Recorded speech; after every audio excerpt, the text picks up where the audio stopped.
Faly malolotra ny araba ho anao any tokantrano indray amin'ny ety ariva ity ary manasanao anaraka ny vaovao amin'ny farany. Nandray anjara fitenenana manoloana ireo mpitondra avy amin'ny firenena 710 izay manana solotena ao anatin'ny fivorimbean'ny firenena mikambana mikasika ny fiovovan'ny toetry ny andro ny omaly ny filoham-pirenena Andry Rajoelina nitondra ny feon'ny Afrika amin'ny tokony hanamafisana ny ady amin'ny fandripahanala ny filoham-pirenena. Nambarany fa mila izao no mandray andraikitra fa tsy raha pitsina miandry 3 amin'ny famonjena ny tany. Vola Ravoavy sy Tsirakotoarsan.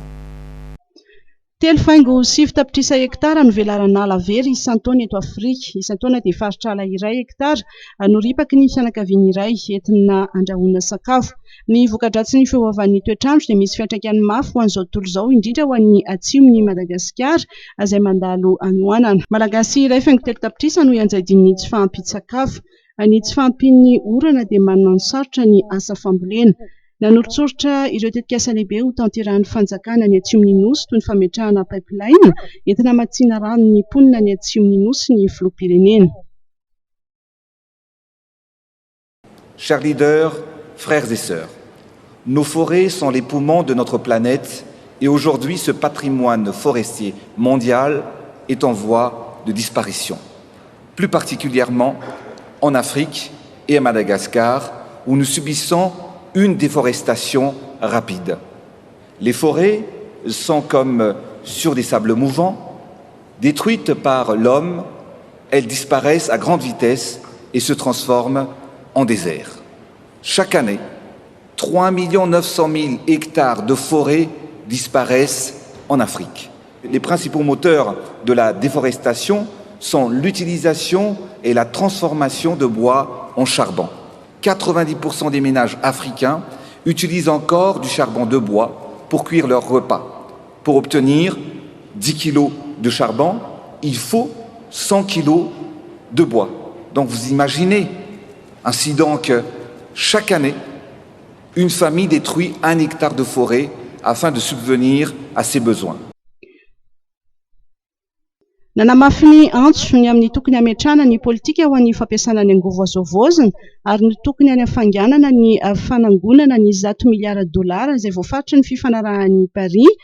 Miantso ny tokony andraisana andraikitra dieny izao ary ny isiny ny fanapahan-kevitra ho Glasgow ny filoham-pirenena teny tokana fihetsika tokana fahavononana arahinasa dia hanova zavatra hoy ny filoham-pirenena. Comment stopper ce désastre?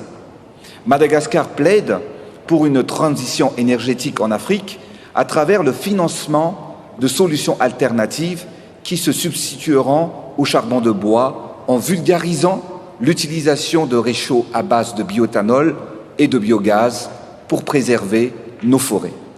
Mesdames et messieurs, je suis convaincu que Madagascar, à l'image de l'Afrique, peut être la vitrine d'un développement vert et d'une émergence écologique.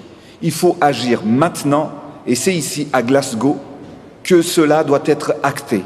Un seul mot, un seul geste, la volonté suivie d'action changera les choses. Faringanan'ny ala ny fanjakana malagasy dia mikendry ny amadiana ho nosy maitso ny nosy mena amin'izao fotoana izao, manentana ny isa-tokantrano mba hiala amin'ny fampiasana ny kitay ary hiditra amin'ny fampiasana ny angovo azovaozina vita amin'ny bioéthanol sy ny biogaz entina iarovana ny ala. Mampitombo ihany koa ny faritra larovana ary manamafy ny fanentanana ho an'ny fambolekazo. Nambarany fa mila izao no mandray andraikitra fa tsy raha mpitsona miandry amin'ny 3 tsy ekena ny faharesena ilaina mandresy miaraka ho an'ny firenena sy izao tontolo izao. Ny tany izay nanome zavatra maro antsika no miantso vonjy ary tokony harovana. Nandritry ny andro faharoa ny fivoriana iraisam-pirenena COP26 nihaona tamin'ny ministra ny raharaha afrikana ny Royaume-Uni Vicky Ford ny filoham-pirenena Andry Rajoelina ny ministra britanika izay nanamafy ny fanohanana ny Madagasikara amin'ny ady amin'ny tsy fanjarian-tsakafo sy ny fiantraikan'ny fiovaovan'ny toetrandro. Nakasitraka ihany koa an'i Madagasikara izay nanao ady sisika mafy ho an'ny fiarovana ny ala sy ny fidirana amin'ny fampiasana ny angovo azovaozina ao anatin'ny COP26. Royaume-Uni dia vonina ny hanampy misimisy kokoa amin'ny fanatanterahana ny drafitra entina hampandrosoana ny any atsimon'ny nosy. Faritra maro eto Madagasikara no efa miaina ny fiantraikan'ny fiovaovan'ny toetry ny andro. Ny zava-misy momba ny fiantraikan'ny fiovaovan'ny toetry ny andro amin'ny fambolena ao amin'ny distrikan'ny Moramanga, faritra Alaotra Mangoro no entina ao anatin'ny tsy fanadihadiana manaraka ity, vola ravoavy. Misy fiantraikany ratsy amin'ny fambolena ny fiovaovan'ny toetrandro ateraky ny faharipahan'ny ala, miakatra ny hafanan'ny tany ary mena ihany koa ny ranon'orana ary miaritra ny loharano. Vokatr'izay dia maro amin'ireo tanimbary sy tanimboly no tsy mahazo rano. Anisan'ny miaina fahasahiranana amin'izao fotoan'izao ny mpamboly mipetraka manodidina ny faritra Arovana, Mangabe sy Ranomena, Sahasarotra, Moramanga, faritra Alaotra Mangoro. Raha efa manetsy izy ireo ny volana oktobra teo aloha dia hatramin'ny faran'ny volana oktobra teo dia tsy afaka nanao izany noho ny fahamaina amin'ny tany.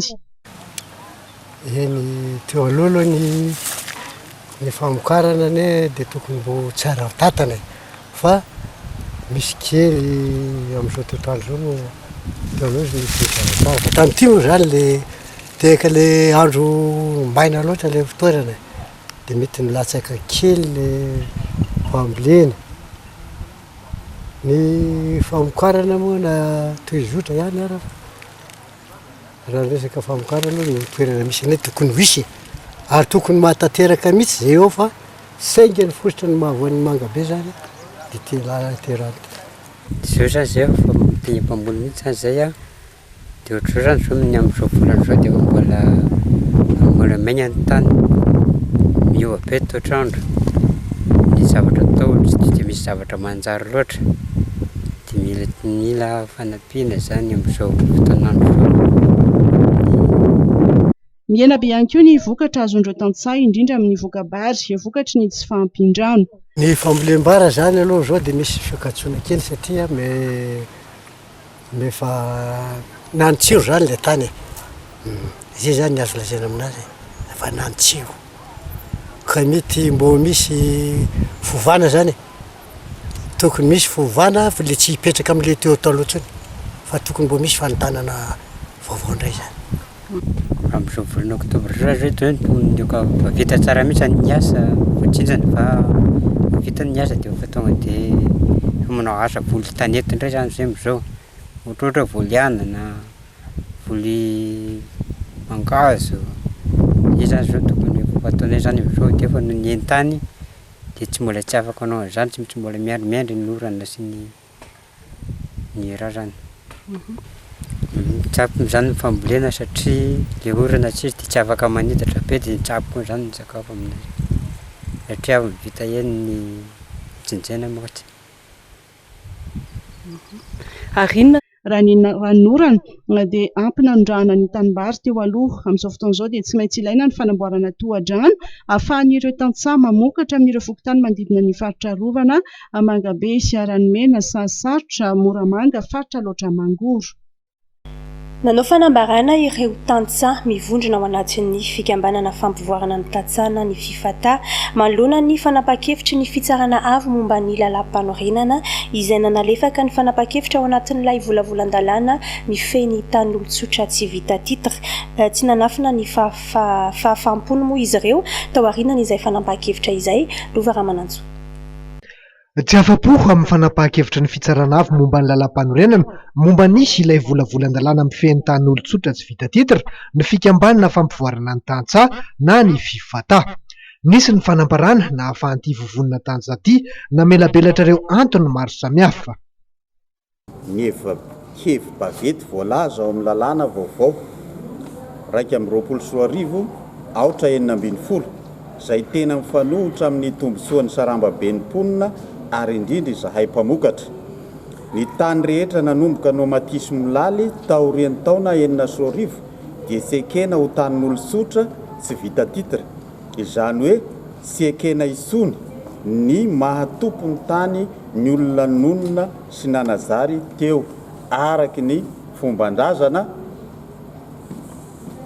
ary tsy mahazo mangataka karatany ny tompony izy ireo. Tsy maintsy mangataka titra izany ny tompony tany voakasika izany raha te hanapirofo ny fitopoany. Ny tany nomatisina milaly talohan'ny taona 2024 na nanomboka ny taona 2024 ihany ary naharitra 5 taona izany fanamatisa molala izany no azo angatahana karatany. Ny tanin'olo sotra sy vita titre tsy ananany tompony karatany dia azo alaina aminy. Tsy misy onitra ohatra rehefa misy olona na orinasa manana fahazoan-dalana hitrandraka harenakibon-tany na rehefa misy tetikasa voalaza fa ho an'ny filamba-voaka ka voakasika ilay tany. Foana tanteraka izany ny fiheverana fa tanin'olo sotra ny tany efa nipetrahan'ny olo-pirenena sy nohamatiso milalina andritry ny fotoana ela. Izay nohamarin'ny mpiaramonina sy ny ray aman-dreny eo an-toerana présomption de propriété satria lasa ny karatany no fototra izoroan'ny zo fitompona amin'ny tanin'olo sotra sy vita titre fa sy ny fipetrahana aminy sy ny fanazarena azy isolo. Mahatratra enin'alina sy roetsy eo ireo tantsapi-kambana amin'ny fifataha miaina ao anaty tebiteby amin'izao fotoana izao. Maro ihany ireo dingana efa nitototsain'izy ireo. Ara-panjakana sy teny anivony anteny Mera Rotonta saingy tsy nahitam-bokany hatreto izany. Ny antson'ny filoham-pirenena araka izany ny fifataha mba hieritreritra tsara mialohan'ny hanaovana sy ny io volavolan-dalàna mifeny tanin'olo tsotra tsy vita titre io satria hisedrany mangidy ireo tantsaha izay maro anisa eto amin'ny firenena ary kitro hifarany fivelomana eto amin'ny nosy ihany koa. Voaterina hemitra ny fanaovana tatitra izay tokony ho tanterahany voamerany fanadihadiana parlementaire eo anivon'ny antenimieram-pirenena noho ny tsy fahampian'ny fotoana andeha arahantsika ny fanampanazavana.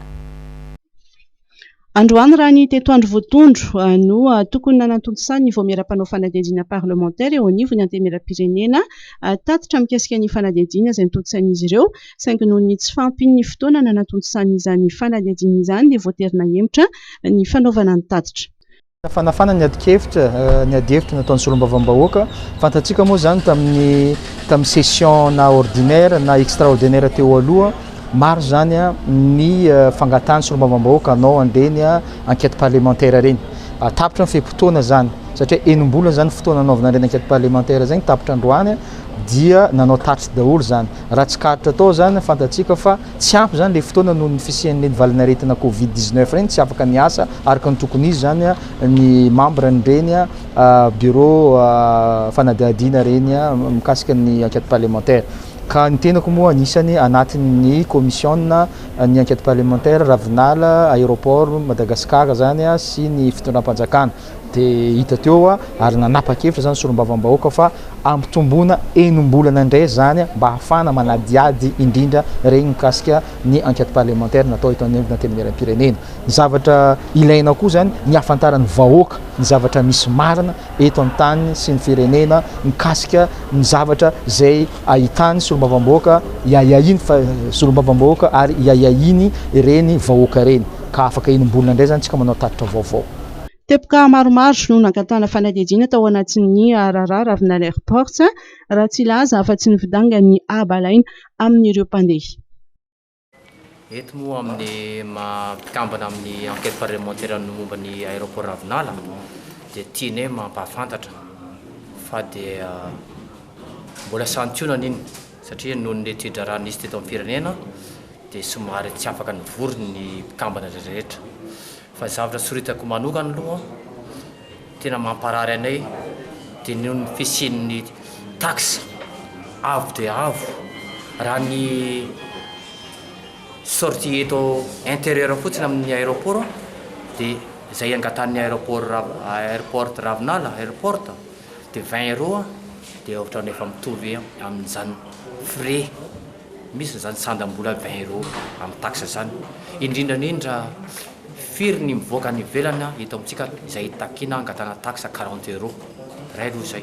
Faharoa ny tsy fahazoan'ny orinasa malagasy ohatran'ny Sophie Trans ny duty free shop hisitraka zany toerana esany zany ao anatin'ny aéroport zany fotsiny dia efa fahitana fa tena tsy voaja ny zoma malagasy satria zavatra orinasa lehibe aéroport zany fidirana tsy fivoana eo amin'izao tontolo izao eto Madagasikara zany dia fanilipilina ny orinasa malagasy dia tena mampalahelo zany zavatra zany ka tokony ho jerena. Eo koa ny tsy fahazoan'ny salon d'honneur tsy fisiny zany salon d'honneur zany ao amin'ny aéroport tsy sitrahan'ny tondra eto Madagasikara koa manam-pahefana eto Madagasikara tsy misitraka zany aéroport international zany ny salon d'honneur zany koa aiza ho aiza zany ny zo mamalagasy atsika raha toka tsy voara ohatran'izany raha ny vahiny zany ny anjaka eto amintsika aiza ny efaran'ny vahoaka malagasy raha tsisy mipiaro zany ny vahoaka malagasy. Ankoatra ny ravina l'aéroport dia anisan'ny raharaha nangatan'ireo solombavambahoaka ny koafana fanadihadiana parlementaire ihany koa ny mikasika ny fananantany ny haute cour de justice ary ny Sirama Brickaville. Nitondra ny heviny mikasika ny fanadihadiana parlementaire nangatahana nosokafana momba ny ravinala airport sa ihany koa ny solombavambahoaka Jean Brunel Razafi Tsiandrofa ho azy dia nifototry ny fifanarahana tamin'ireo vahiny mikasika ny fanamboarana ity fotodrafitrasa ity no fototry ny olana andeha itsika ny fanazarana. Ho ana zany dia tsotra be itsika malagasy ve dia tsy havitan'io trano eo fa dia inona loatra ty zavatra nahazo atsika ty manamboatra fiangonana mijoalajoala manamboatra katedraly manamboatra palais des sports raha vitatsika dia mba jery eo le aéroport io ve dia tsy ho vitatsika gasy zay ny andeha ho tavanany vahiny am'izay lafiny zay fotsiny za mbola tsy miresaka gestion d'espace fa juste fotsiny hoe taxe de sûreté alaina amina passager 40 € ny olona ray za valo amby roapolo taona mba azotsika tsaina aveo hoe 365 jours fois 28 andrivo n'isan'andro ny olona andeha eo satria misokatra ny sistany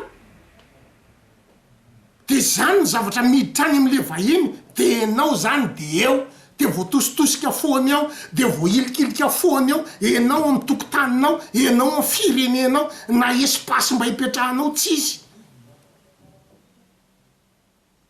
mandra-pahavintsika ny anakin'izany ny atena zay mihitsy ny tsekeko hoe mba zavatra tena hoe tsy takatry ny lohan'ny gasy ny olana vahiny fa tsy hanamboatra zavatra tsisy dikanoatran'io jereo daholo ny fanamboarana rehetrarehetra sy ny fototra fisasa miangetra ahoana tsy avitan'ny gasy hanamboatra zavatra oatran'io dia io no mena vahiny ny tavaniny mandritry ny 7 amby roapolo taona zay ny tena tsekeko ao anatin'le izy ary zay ny tsy maharesy lahatra anahy. Efa nivoaka ny sabotsy lasa teo ny didim-pitsarana ny didim-panjakana izay anamarinana ny fahalan'ireo mpikambana vaovao eo anivon'ny CENI ary ireo mpanao politika dia manana ny andrasana amin'ny mpikambana vaovao an'ny CENI. Ho an'ny filohan'ny antokitana dia ny fanitsiana tanteraka ny lisam-pifidianana no heverina ho lara-pahamehana tanterahan'ny CENI vaovao. Tady vaovao Vola Ravoavy sy Mamra Samuel. Tsisy fifidianana ara-dalàna afaka tanterahana raha tsy misy ny fanitsiana tanteraka ny lisam-pifidianana hoy Tabera Randriamanantsoa filohan'ny antokitana izay ao anatin'ny rotoben'ny mpanohitra ho an'ny demokrasia eto Madagasikara. Takin'ity mpanao politika ity ihany koa ny hanovana ny lalam-pifidianana ary ampidirana ny mpanohitra ho mpikambana ao anatin'ny vao miara-mailotena amin'ny salan'ny fifidianana na ny CENI. Volontaire aloha ny CENI vaovao zany raha ny élection 2023 da aza manantegna mihitsy raha io CENI io CENI satria io CENI raha hitanao composition dia CENI ny andro razoely daholo zay CENI mitondra fanjakana io donc tsy maintsy ezaka izy andrano ny candidat-mpanjakana zay nanindry anazy teo fa ny zavatra ho andrasana amin'le CENI vaovao zany dia ny liste électorale mampiady isorana ny président CENI teo aloha moa zany alohan'ny Zomaly iny dia miteny hoe raha amin'ireo liste électorale io izy no asaina dia sisy fifidianana azo atao eto izy zany dia efa nahafantatra fa tsy azo atao agnaovana fifidianana io liste électorale io ka gn'andrasana amin'reto CENI vaovao reto zany dia refonte ny liste électorale io no andrasana aminy tokony hoe izy ka zany anao refonte an'io mba sapisany le doublon sapisany le olo manana karatra maromaro mifidy ny olo maty mahafaka mifidy dia tokony izay zany ny asa nataony zany maika dia maika mba hafana misy fifidianana aza atao fa raha iaho aloha dia tsy magnatena raha io CENI vaovao ho fifidianana ho ara-dalàna eto mazava ny mission io niandany candidat nanendrana azy teo zay rehevinareo tamin'ny assemblée firy nivata azony Hossein Abdallah tao donc ny RD zany ny karaha tao dia mifidy anazy zay rehevinareo tao amin'ny Sénat zay rehevinareo tamin'ny ordre journaliste. Momba ny fifidianana filoham-pirenena amin'ny 13 ny laza Itaberarandriamanantsoa efa miomana amin'ny fiatrihan'izany ny avy amin'ny fanoherana. Raha anao momana politique dia tsy maintsy momana ihany amin'ny fifidianana, zay ny rôle ny mpanao politique. Fa miomana zany izy sady miteny zavatra tokony ahafara amin'ny fifidianana. Ny asaran'ny fifidianana zany dia eo amin'ny CENI. Zay. Ny asaran'ny fifidianana dia ny OHCC. Ka raha ohatra ka tsy voalamina ny HCC, voalamina ny CENI, ohatra ny HCC zao dia aloha dia namoaka hoe gouverneur. Gouverneur zany tsy anatin'ny lalam-panorenana. Da teneny fotsiny hoe ara-dalàna, tsy ara-dalàna zany. Donc zay acte ataon'ny gouverneur zany dia illégal daholo dia azo atakena, tsisy azo resy ny gouverneur. Zany ny asan'ny HCC, nefa gardien de la constitution. Raha tsy zay zany mipetraka eto Madagasikara manao ny asana ara-dalàna ny HCC, manao asany ara-dalàna ny CENI, sisy fifidianana an'izany eto. Zay ny asan'ny mpanohitra miteny an'izany. Mitohy ihany koa ny hetsika fitetezam-paritra tanterahan'ny RMDM. Taorian'ny Majanga dia ny Tomasina no anaovan'ny RMDM Fivoriambe ny 17 ny volana Novambra ho avy izao. Anisan'ny manohana ihany koa ny siny hanavaozana tanteraka ny lisam-pifidianana mandrapahatonga ny fifidianana manaraka ny député-ny Morafenibe Voninahitsy Jean Eugène. Andeha ho arahintsika ny fanazavana eo amin'ny sarin'ny Volaravoavy sy Mamra Samuely. Manohana ny tokony siny ny fanavaozana tanteraka ny lisam-pifidianana mandrapahatonga ny fifidianana manaraka ny député-ny Morafenibe Voninahitsy Jean Eugène, fanavaozana lisam-pifidianana izay tokony hiaingany amin'ny fokontany izay ny siny ny fandrosoana ary nampisy ny laharan-kara-panondro mitovy miverimberina hoy ity parlementaire ity. Tokoa ny fondro mandrapahatonga ny fifidianana ary fotoana ampy mihitsy anaovan'izy ireo azy zany anaovan'ireo fondro. Ka mba tsy hisiany miresaka hoe doublon ohatran'izany. Za moa koa miresaka doublon iny mbola manantika an'indray ihany. Tsy nisiny amin'izao fotoana izao no nanao an'ilay hoe resaka doublon. Fa sanana ny monsieur Thierry zany, zay moa ny alana, tsy tiany resabe, dia niala izy. Za moa ny tena azy io ny lala. Tsy tiako resabe président aloha piripiro ka raha niseho télé izy tanazavany iny eo tsy resaka hoe même fois doublon izy ozy filaza azy ary tsy avy aminay le izy fa avy amin'ny ny any amin'ny mpanao ongena ny délégué sy ny fokotany sy ny atra amin'ny fokotany mihitsy azy sy ny délégué sy ny chef district nanao an'ilay mahatonga. Ankoatra ny fanavaozana tanteraka ny lisam-pifidianana dia iveriny député Voninahitsy Jean Eugène fa ilaina ny hanohizan'ny mpikambana ao amin'ny CENI vaovao ny fanatsarana samihafa nentin'ny CENI teo aloha amin'ny fikarakarana ny fifidianana. Anao etsika tolo-tanana téléthon ho an'ny mponiny farafangana izay niarany Aitrano ny avy eo amin'ny rodoben'ny mpanohitra ho an'ny demokrasia eto Madagasikara. Omaly dia nisy ny fivoriana izay notanterahany ireo mpitarika ny RMDM tarihan'ny Marc Ravalomanana nandiniana ny fikarakarana izany. Fanazavana izay entin'ny filohan'ny antorokitana Tabera Randriamanantsoa. Izy ity no manahirana Aitrano amin'ny farafangana fa eran'ny Madagasikara misy ny may. May asia may ary fa io farafangana io zany ka exceptionnel io satria tanàna foko anankiray misy ny may, asasaky farafangana misy ny may dia lany eritseritra zay hoe efa tena misy olo rasy hoe mandoro trano any niezika azy ataona etemeredem zao dia anao téléthon zay manomana an'izay zay agnampina ny avana ny farafangana avaty amin'ny mpanohitra zany mba hagnatitra zavatra koa any farafangana tsy ela dia manomana anazy zay mivoro zay hoe ahoana lavorary an'izany téléthon zany mba hafana magnampy ny havana farafagana eto zay dia miara-mora aminareo vahoaka farafagana ny tena nahera dia amin'ny fohy be mahereza fa mafy nahazo. Abotry iray avy any Ambanja nikasa anondran'olona tsokosoko any amin'ny nosy Mayotte notratra ny tafika an-dranomasina teny amin'ny manodidina ny Rony sy Iranja. Olona 40 no hita tao anatiny ka zaza ny 3 tamin'izy ireo ary teratany frantsay ny iray. Nahitana vatana mangatsiaka iray ihany koa tao anatin'ity botry ity. Noraisin'ny tafika an-dranomasina sy ny ministeran'ny fahasalamana Antananaritrany ny fanavotana sy fitsaboana ireo olona tao anatin'ny botry aza hita fa tratran'ny tsy fahampin-drano sy ny tsy fahampin-tsakafo. Mitohy sy mihamafatra ny ady ataon'ny zandarmariam-pirenena amin'ny zava-mahadomelona ao anatin'ny distrikan Ambanja sy Ambilobe teo anelanelany 12 Oktobra ka hatramin'ny 2 Novambra 2024 dia rongony efa maina milanja 705 kilao no sarona. Rongony sahabo 2 alina sy 3 hetsy sy 1 tapitrisa fototra kosa no nipotehina izay hita ny tsiro tanaty isa 220 hektara. Jiolona misa 13 no voasambotra ka atolotra ny fampanohavana. Hodorany eo masony tompon'andraikitra avokoa ireo rongony voakeja afaka fotoana fohy. Tantsaha iray nitondra sarety no nirobain'ny dahalo ny faran'ny herinandro teo atao an-tany mieva ka lasa tamin'izany ireo omby misa 2 mpitarika. Nampandria avy hatrany ireo miaramila ao amin'ny Olaf 504 B ny tompon'andraikitra tao an-toerana ka nanaradia ireto malaso. Tsy ela dia tratra moa ireo dahalo izay tsy nanaiky ny fisamborana azy ireo. Lavy nandritra ny fifandonana ny dahalo iray ary tafaverina avokoa ireo omby.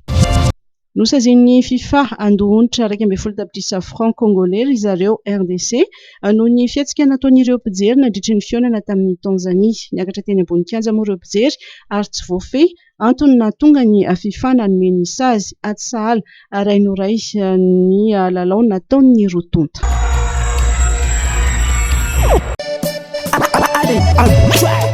MATV, Le Fred, Ré 17 vous présente Mad Max. Le vendredi 12 novembre à 19h à l'hôtel Le Fred, Farawich. Animation DJ Daddy Cool. Point de vente MATV en Kourjan et Le Fred à Farawich. Infoline 034 97 645 67. PAF 25 000 arrière. Oh, encore? Panne de courant? Arrêt de production? Arrêt de chantier? Et même plus? Pour tous ces problèmes d'énergie, notre solution, les groupes électrogènes CGM 100% italien avec moteur original. Puissance à partir de 10 kVA. Garantie 1 an, SAV de qualité. Fini les coupures, soyez autonome. Batimax. La qualité au meilleur prix. Rehefa nangina ny asandahalo dia ny vaky trano indray no mahazo vahana ao amin'ny distrikany Mampikony raha nitatitry ny solomavambahoaka Raphaelian Solofiniaina Emiliana Arsan miantso ny tokony anaovana hetsika fampandritany avy amin'ny miaramila moa ny députeny Mampikony fanazavana. Ny asandahalo zany tany aminay amin'ny distrikany Mampikony dia tegna anisan'ny toerana zone rouge nitovy amin'ny faritra Tiliara. Satria raha toerana manangomby indrindra dia mba anisan'ny tafiditra zany ny Mampikony. Raha mandalo route nationale igny naretana rehefa plaque fagnambarana fa misy omby amin'ity lalana ty sarin'omby amin'ny sisin-dalana regny ka namango ny dahalo tamin'ny SVM igny dia lany tanteraka maro ny vahoaka tena tsy manana tsony nanan'omby zato izy te dia tsisy tsony nananankiray azy nandesiny asa aza tsy misy.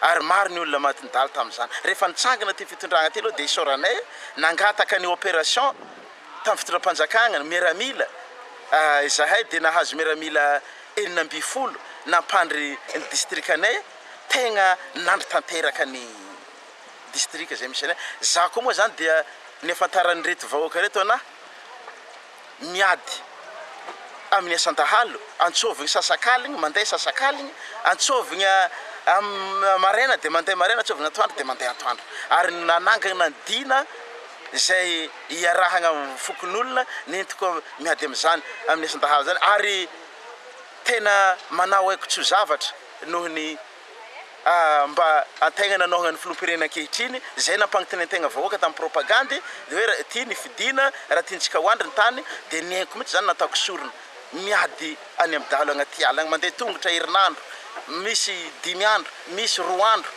ary alina atoandro any mifanjevo amin'ny dahalo any anaty ala ankehitriny rehefa resy regny asan-dahalo reny dia niditra indray ny asan-jolahy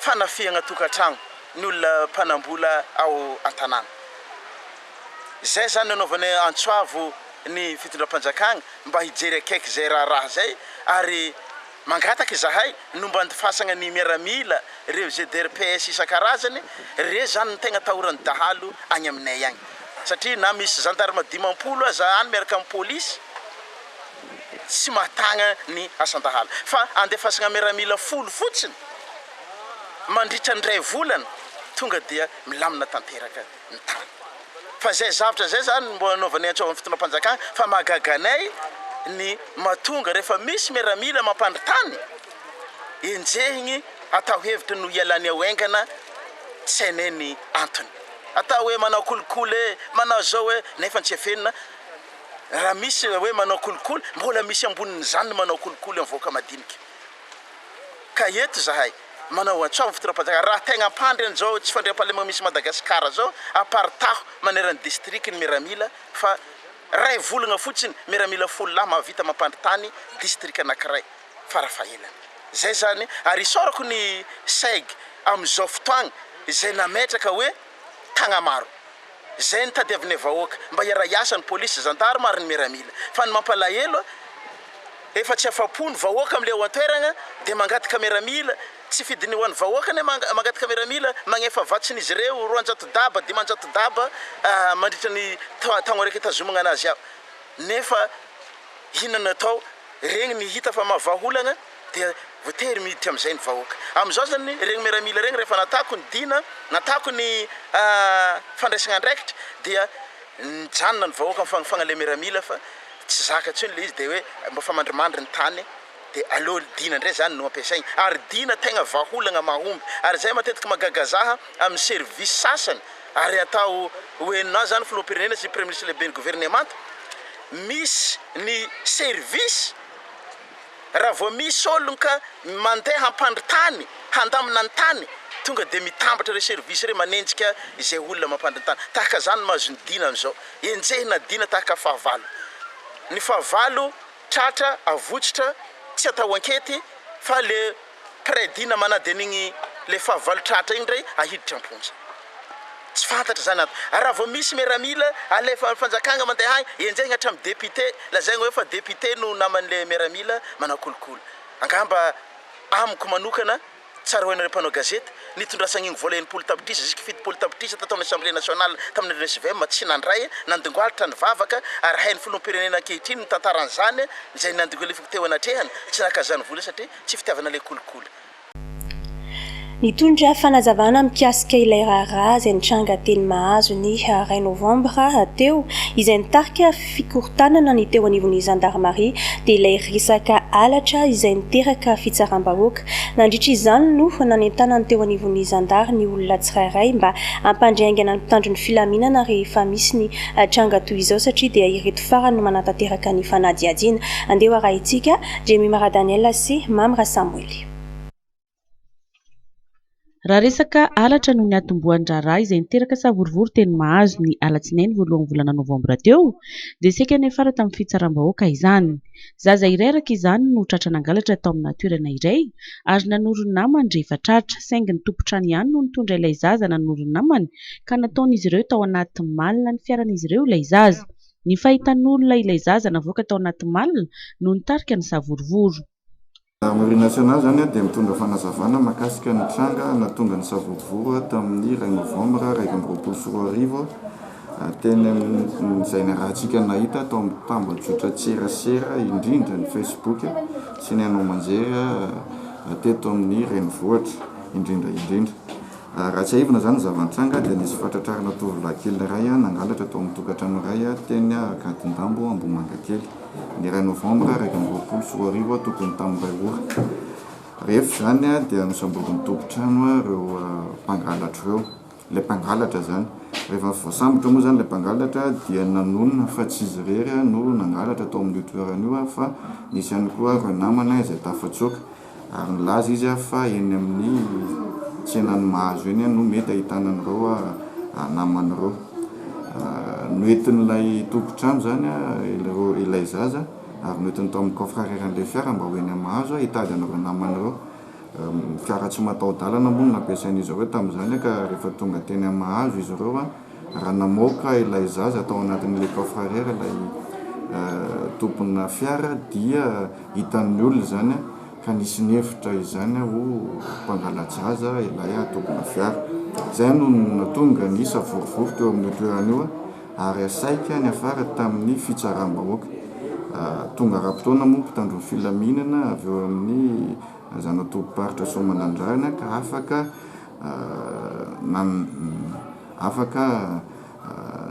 nanao ny asany mba tsy hampisy izay fitsaram-bahoaka izay. Efa nisy ny famakina ny kodiarana io fiara io, efa nisy ihany koa ny fikasihan-tanana izay nandratrana mpitandro ny filaminana anankiroa zany izay teo ampanaovana ny asany tamin'ny fotoana io.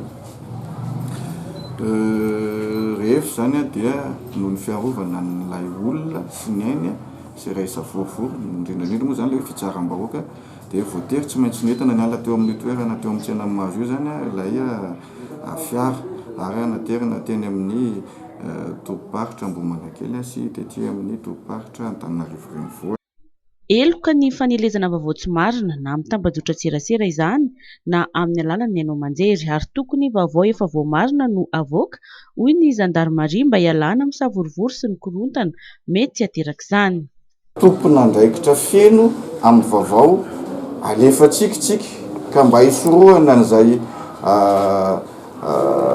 zavatra mety hitranga amin'ny fanenjehana amin'ny fampielezana vaovao tsy marina zany sy ny fiterahana savorivory tahaka ireny dia tokony amahana marina tsara ny vaovao izay alefantsika any amin'ireny tambazotra tserasera reny isika tsiraray avy izay mampiasa izany tambazotra tserasera izany.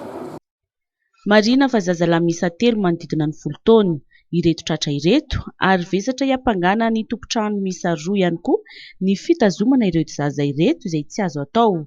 Androany moa nampiakarana fampanoavana izy 5 mianaka ireto.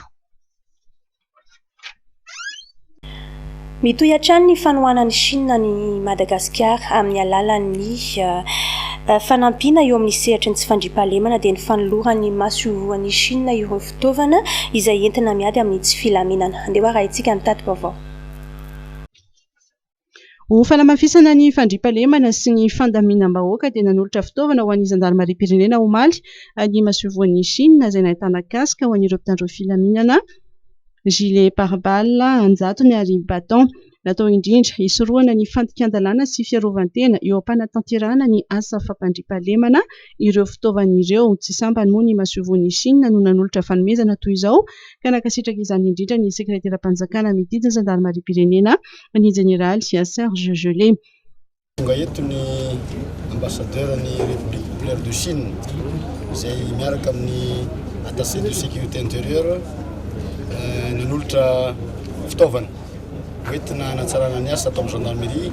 Fitaovana moa dia casque ho an'ny maintien de l'ordre, gilet pare-balles maromaro eo amin'ny 100 latsaka kely eo et plus baton izay entina hisorohana aloha hisorohana ny fandikan-dalàna maintien de l'ordre fa fiarovan-tena ihany koa amin'ny fanatanterahana ny asa fampandriana fahalemana eto amintsika eto Madagasikara. Tsy voasambany no nanao an'izao ny ambassadeur de la République populaire de Chine ary hatramin'ny izay natongavako teto izay roa volana sy tapany mahery efa be dia be ny zavatra natolotra ny antsika midika izany fa mankasitraka ny fisian'ny firenentsika izy, mankasitraka ihany koa ny ezaka ataon'ny filoham-pirenenantsika sy ny praiministrantsika satria izao zavatra nataony zareo zao dia manampy be dia be amin'ny fanatanterahana ny velorano voalohany. Entanana noho izany ny vahoaka mba nolotanana ny mpitandro filaminana amin'ny fanomezana vaovao mari-pototra sy ara-potoana izay manampy betsaka amin'ny fitandrona ny fandriam-pahalemana. Anisan'ny olana ara-piarahamonina izay mbola mampitaraina ny maro eto Madagasikara ny olana adi-tany. Anisan'izany ity nitranga any Andilanomby commune Manakambahiny distrikana Ambatondrazaka ity satria dia orinasa iray no voalaza fa nangalatra tany. Fianakaviana iray kosa no mandatsy hiala amin'izany tany izany. Mifanenjandrony tady eo amin'ny rotonta fanadiadiana Danio Janusia. Tsy mitombona ny feo mandefa mibody tanin'olona ao Andilanomby fokotany Manakambahiny andrefana ny orinasa SDPA na ny Société pour le développement et la promotion agricole. Araka ny fantatra dia novidiany ity orinasa ity tamin'ny olon-tsotra ary efa vita titre miisa 5 izay vao mariny certificat de situation juridique. Etsy ankilany anefa dia misy fianakaviana milaza ho fokon'olona tsy mety miala amin'ny tany ary mamadika ny raharaha ho ara-politika. Fa saingy fianakaviana iray ho nandatsy mety miala fa ny bodiny tany nangalatra ny vokatra ary nanao ny antsojay samihafa teo amin'ny orinasa ary izany fanelingelenany zany dia tato anatin'ny 13 taona angarangidiny zao 24 efa 120 tsika amintsika miteny zao. Miorory tanteraka ireto mpiasan'ity orinasa ity izay mpiambina ireo tany fa dia tratra ny atsonjay sy ny fandrahonana ho faty. Mahatokony tamin'ny sivité zany zay zany niasa teo ambony teo dia nahita fokon'olona maro be mihitsy zany teto dia raha fanasianasiana nandenana nijery zany reo gonanay miara-piasa aminay re zany dia ho nitady ny aiza raha dosindre maleo izy re zany fa raha tsy reny mihitsy nitapahana tenda izy ny teny tsy mijanona ty ady ty dia sabotsy tokony tamin'ny folo koa zany zay koa mbola mifofoniko tonga teo koa zareo le nden'olona reo ihany olona fa misy any 20 mahery ihany le olona. Efa nitaonany maromaro nitrangany izao olana izao ary tamin'ny nitondasy iny dia mpiambina iray no nalaina ankeriny ho iatrany ny fanazavana. Niezaka ny hiaka fanampanazavana tamin'ny tetsenkilany moa ny mpanao gazety ny talata lasa teo fa dia tsy tratra teny an-toerana ireto fianakaviana izay voalaza fa nibodiny tany. Mangataka ny andoavana ny saran'ny fanamboaran-dalana atao amin'ny akademia militaire izay mbola tsy nalohan'ny fanjakana ny orinasa nanao ny lalana. Efa tamin'ny taona 2024 moa no nanamboarana sy namitana izany lalana izany saingy hatramin'izao dia mbola tsy nisy ny fandoavana izany ka velotaraina ireo ny orinasa izay nanao ity lalana ity. Jemi Maradaniel sy Mamra Samueli. Lalana mirefy 700 metatra linéaire no vita tao amin'ny Akademia Nasionala Tsirabe izay nataona orinasa tsy miankina rehefa vita ny fifanarahana tamin'ny fanjakana nanaraka ny fenitra maro samihafa. Tao anatin'ny 10 andro no nanatanterahana ny asa izay tsy maintsy nivitaina ny alohan'ny amoahana ny andian'ny 730 ireo mpianatra tao amin'ny akademia. Saingy 3 taona aty aoriana tsy mbola naharay ny vola tambiny nanaovana izany ny orinasa izay niantoka tanteraka ny fandaniana rehetra nanao izany asa izany ary vola mitentina 700 tapitrisa ariary mahery no lany tamin'izany. Asa tsy voalovola ny fanjakana zao io asa tsy voalovola ny fanjakana io zany asa atao amin'ny akademia militaire na Tsirabe. Zavatra souligneko kely aloha zany hoe akademia militaire zany école internationale tsy mitovy amin'ny université tsika eto zany fa tena école internationale zany akademia militaire zany izay tsy voaloha le vola tsy ny akademia militaire tsy nandony vola fa ny ministère zay nampanao ny asa ary ny fanjakana no tsy mandohany le vola. Tamin'ny 2018 no nanaovana ny asa io namoahana ny mpianatra 39e promotion no tereny fanjakana tsy maintsy fitana anatin'ny 10 andro. 10 andro nanaovana lalana 760 mètres linéaire zay andehanana sy amoahana ny mpianatra ny 39e promotion. Dia vitanay ny maraina anaovana ny inauguration zay mbola manao marquage au sol zasy ny directeur ny travaux publics zay tonga rehetra tao niaraka nanao tolitoly. Manao antsoava amin'ny fitondram-panjakana indrindra fa ny filoha ny orinasa mba hijery akaiky ity raharaha ity satria niteraka fahaty sy nahabankiropitra ny orinasa tsy fandoavan'ny fanjakana ny vola nanamboarana ny lalana.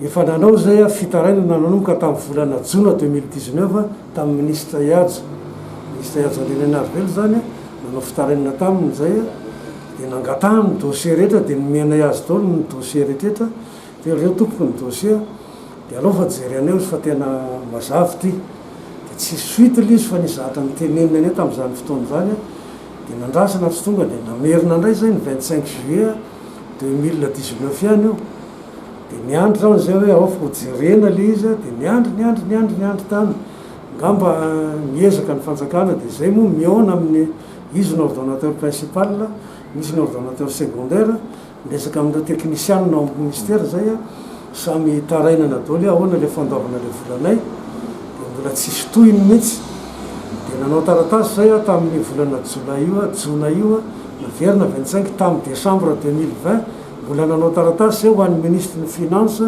ministre ny défense ministre ny travaux publics dia tsisy tohiny mihitsy le izy dia aveo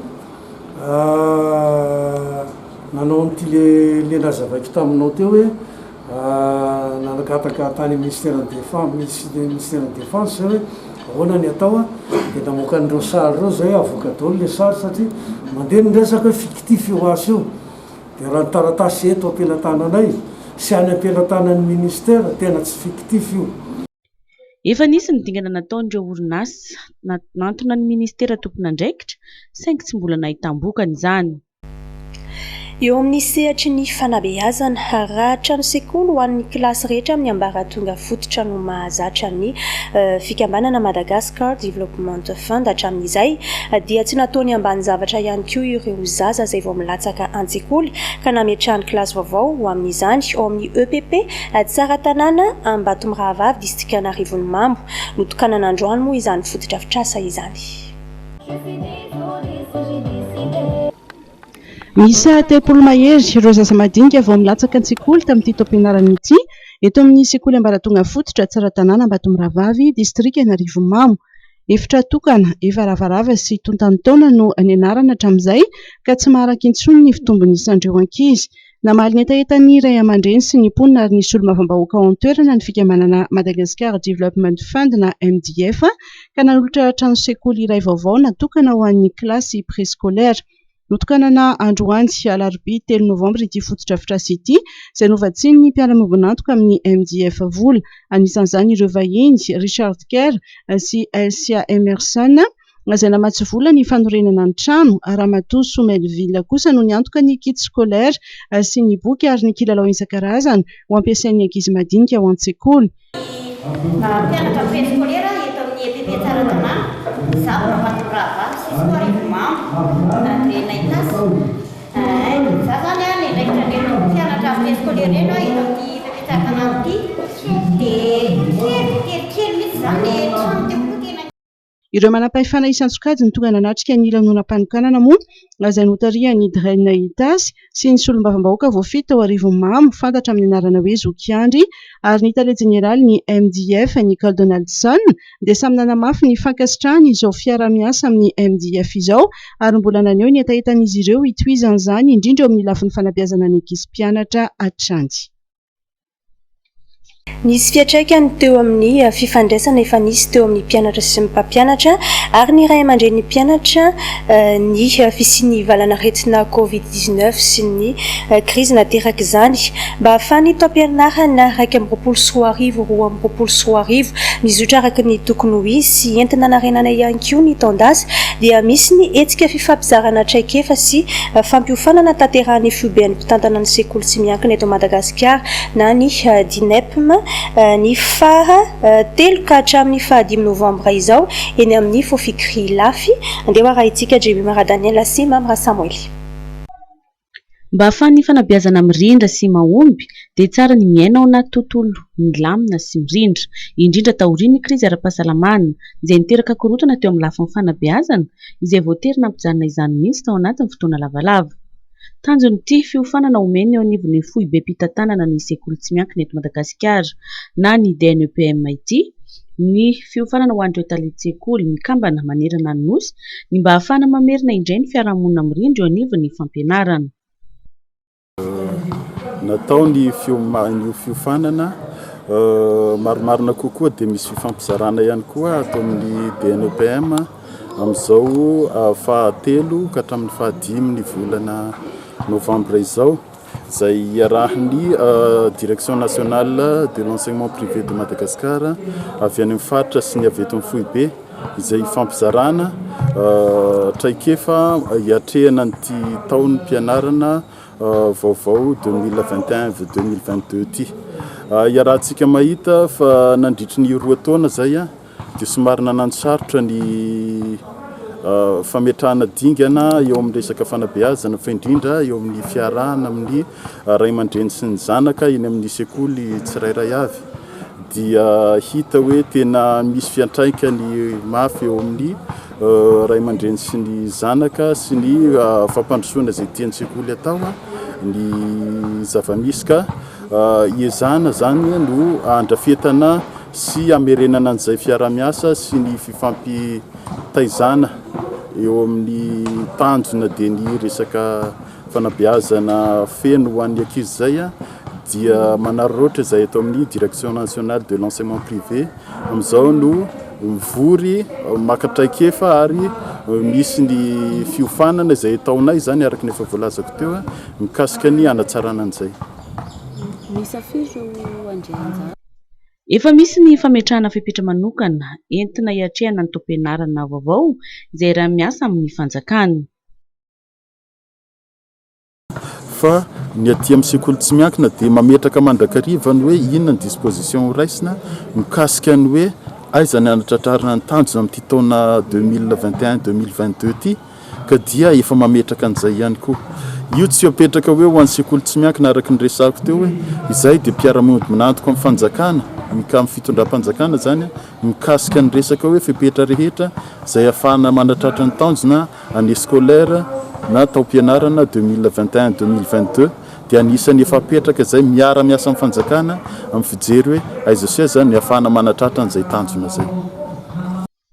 Maharitra 3 andro moa ity fanofanana an'ireo cadre ao anatiny dia NEPM ity izay natomboka androany ary tsy farana raha tsy ny 5 volana novambra izao.